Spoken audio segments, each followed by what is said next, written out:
The al-Assad regime began in 1971 under Hafez al-Assad, a member of the Ba'ath Party and an Alawite, a minority Islamic sect in Syria. Hafez came to power through a military coup amidst a series of political upheavals in the country. Upon assuming leadership, he established an authoritarian regime centered on familial rule and the consolidation of power through military and security institutions. Hafez al-Assad's rise was marked by his ability to unite factions within the Ba'ath Party while marginalizing opposition groups. He also secured the loyalty of the military, embedding Alawites in key positions of power. His leadership style relied heavily on patronage networks and a cult of personality that portrayed him as Syria's ultimate protector and stabilizer. During Hafez's presidency, the regime focused on centralizing authority. Institutions such as the army and intelligence agency became tools for maintaining control.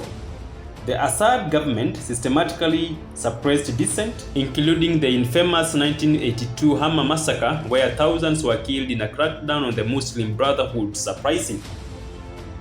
On the economic front, Hafez implemented policies of state-controlled development, though this created inequalities that fueled discontent. Internationally, his regime positioned Syria as a key player in Middle Eastern politics, balancing relationships with the Soviet Union and the West while asserting influence in Lebanon and maintaining a hostile stance towards Israel. After Hafez's death in 2000, his son Bashar al-Assad assumed power. Initially seen as a reformer due to his Western education and the promises of modernization, Bashar's rule quickly turned authoritarian. The early years of his presidency, often referred to as Damascus Spring, saw a brief period of political openness that ended abruptly with a crackdown on dissent. Bashar continued his father's policies of centralizing power and relying on the military and intelligence apparatus.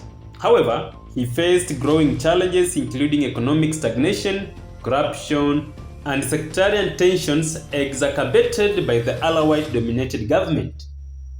In 2011, the Arab Spring protests swept across the region, including Syria. Initially, demonstrators called for political reforms, but the Assad regime's violent crackdown turned protests into a full-scale civil war. The conflict deepened sectarian divides, with the Assad's government receiving support from Iran, Hezbollah, and Russia, while opposition groups were backed by various Western and regional powers. Under Bashar, the regime employed brutal tactics, including chemical weapons and indiscriminate bombing to oppress opposition. This led to widespread international condemnation and the regime's increasing reliance on foreign allies to survive. Despite maintaining control over key areas, much of Syria fell into chaos, with factions such as ISIS exploiting the vacuum. Bashar al-Assad's removal from power marked a significant turning point in Syria's turbulent history. His rule, defined by authoritarianism, a devastating civil war, and international isolation, finally came to an end due to a combination of domestic and international pressures. Number 1. Growing domestic discontent. The prolonged civil war left Syria in ruins, with millions displaced and the economy in shambles.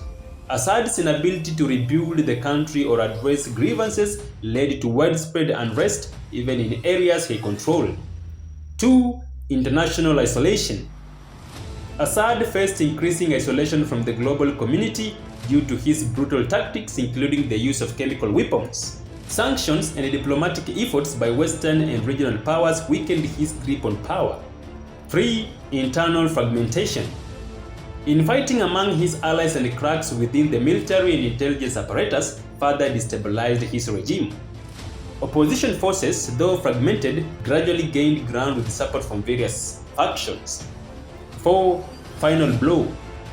A coordinated effort by international and regional players, coupled with a renewed insurgency led by factions previously sidelined, ultimately forced Assad to relinquish power. With Bashar al-Assad's removal, Abu Mohammed al-Golani, leader of the group Hayat Tahrir al-Sham, commonly known as HTS, emerged as Syria's new leader. Golani, originally a figure in the opposition, transformed his role from a militant commander to a political leader. Golani capitalized on the power vacuum left by Assad's departure, positioning HTS as a unifying force for Syria's fractured opposition. His leadership style shifted from militant operation to governance and diplomacy, appealing to both domestic and international audiences. Al-Golani emphasized rebuilding war-torn areas, establishing local governance structures, and restoring basic services. He sought to distance HTS from its extremist roots, rebranding it as a nationalist movement focused on Syria's future. Golani initiated diplomatic overtures to regional powers, seeking legitimacy and aid for reconstruction. His pragmatic approach gained cautious support from some countries, although others remained skeptical of his past affiliations. Despite his rise, Golani faces significant challenges, including rebuilding Syria's devastated infrastructure, managing sectarian tensions, and addressing international concerns about his leadership. Al-Golani's leadership represents a dramatic shift in Syria's trajectory. His ascent underscores the complexities of the Syrian conflict and the struggle for stability in the post-Assad era. While some view his leadership as a chance for renewal, others remain wary of his history and the challenges that lie ahead.